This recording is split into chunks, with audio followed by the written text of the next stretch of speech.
Okay, so in this video we're going to be looking at how we can use a number line to represent fractions. Okay, so the learning goal in particular here is how can you put fractions on a number line and use that to help us compare or understand the differences between fractions. So I've got a question here and I'm going to use this example number line and show you how we can do that. So what I want to do is I want to put these three fractions here on this number line. So I know already that I've got a negative number, or negative fraction, sorry. So I've got negative 3 over 5, I've got 2 over 5, and I have 9 over 5. So already I can see that I've got a mixture of a negative number, I've got a proper fraction, and I've also got an improper fraction. So it's going to be separated within this number line. So the first thing that you want to do is work out how many whole units you will need on the number line. Okay, so as I said previously, I've got a negative number, I've got a proper fraction, that means it's going to be in between 0 and 1, and also have a improper fraction, which is above a whole. Okay, so I know that I'm going to need a number above 1. So what you need to do is work out the whole numbers that you're going to have, and then you're going to put the fractions in there. So I can work out here, I've got a negative number, so I'm going to start down at this point, I'm going to have negative 1. Try and space it out evenly. Obviously I don't have a ruler at this stage, so if you do, try and space it out as evenly as you can, because that will help you with setting out those points that you need to put those fractions on. So I'm going to start with negative 1. I'm going to have 0. I'll have positive 1. And I'll also have positive 2.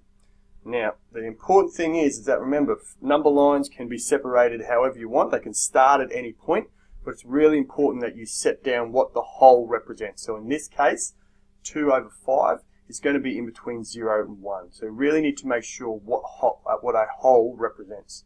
In this case, it's going to be positive 1.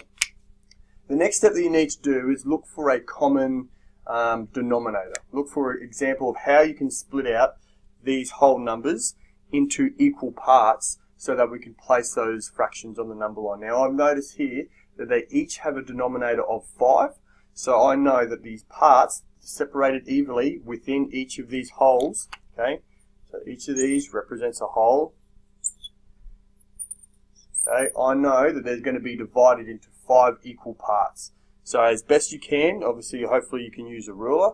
I'm going to try and separate this into 5 equal parts. So I'll need 4 lines. So I go 1, 2, 3, 4. I'll do the same on this side. 1, 2, 3, 4. So then I'll have 5 spaces. And the same on this side. 1, 2, 3, and 4. Okay, so now I've separated my whole parts into parts of 5, which is the common denominator. Now I just need to find a place where I can put these fractions.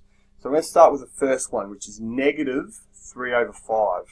Now we know that we've looked at previously at integers, so we know that the 0 here in a number line flips basically, so we know that it goes in the opposite direction. So instead of it being 3 5s here, it's going to go in the opposite direction, starting from 0. So 3 parts 5, so I've got 1, the negative 1/5, negative 2/5, negative 3/5. So I'm going to put that fraction, or this part of our number line. Now I'll move on to the next one. I've got 2 over 5, which I know is a proper fraction, so it's going to be in between 0 and 1. So I'm going to count up now, because it's a positive number, 2 parts, or 2/5. So 1, 2, so I'm going to put 2/5 here. And finally the last one, which gets a bit difficult when you're using improper fractions, it's got 9 over 5. So I know that 5 makes a whole, so I've already got 5 there, and we've got 9 parts of this. So I could either count up from 0, or knowing that this will be 5 over 5, I can simply start from there and add on the numbers left over in the numerator.